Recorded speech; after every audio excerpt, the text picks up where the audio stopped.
Stage. ஒரு அற்புதமான கலைஞர்னா யாருங்க?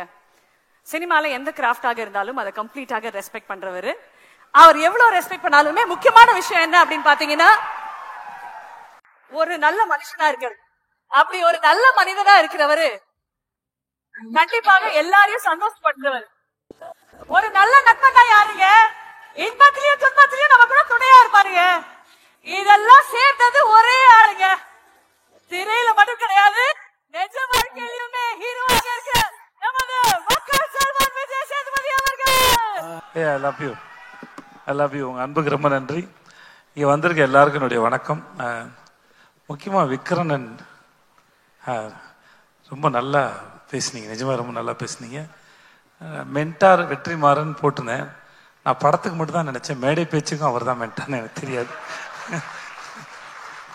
உட்காருங்க, அவர் விட்டதெல்லாம் இவர் எடுத்து கொடுத்துட்டு இருக்காரு. நீங்க ரொம்ப நல்ல மென்டார் சார். ஒருவேளை நாளை பின்ன நான் படம் பண்ணாலும் எனக்கு மென்டார் ஆயிடுங்க sir. Please, I need it sir. இந்த படத்தோட ட்ரெய்லர் பார்த்தேன். எனக்கு ரொம்ப கம்மியான நேரம் இருக்குது. நான் நிஜமாகவே ஊருக்கு போனோம், நான் போய் சொல்ல. அதனால் இங்கே இருக்க எல்லார் மேலேயும் சத்தியமாக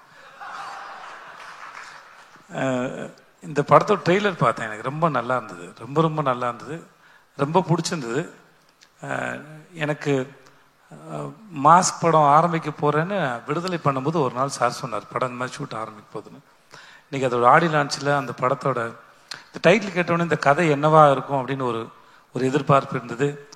எம்.ஆர். ராதா சாரோட மார்க்ஸ் யூஸ் பண்ணது வந்து ரொம்ப எதிர்பார்ப்புன்னு அதிகப்படுத்துச்சு. விஷுவல் பார்க்க ரொம்ப நாள் அந்த டயலாக்ஸ் ரொம்ப ரசித்தேன். இதெல்லாம் இந்த படம் பார்க்கணுங்கிற ஆர்வத்தை எனக்கு தூண்டுச்சு. ஆனால் இந்த ஆடி லான்ச் வந்து தனி ட்ரெய்லராகவும் படமாகவும் இருந்துச்சு. வந்த எல்லாரும் ஒரு தாறுமாறாக பேசினாங்க. அது ராமரில் ஆரம்பித்து ராமர் வந்து தெரில.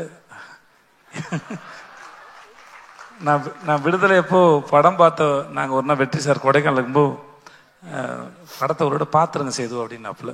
ஷூட் இருக்கும்போதே சார் வந்து படம் காட்டுவார். அது வெகு சிலர் மட்டும்தான் அது காமிச்சிருக்காங்க. அந்த டிஸ்கஷனுக்கு ஆக்டர்கிட்டையும் கேட்குறது. ஏன்னா அவர்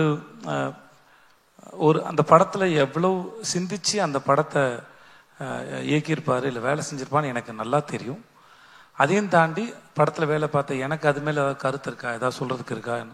நான் என்ன நினைக்கிறேன், இந்த நம்ம விக்ரமன் சொன்ன மாதிரி தான் ரொம்ப டெமோக்ராட்டிக்கான ஒரு மனுஷன்.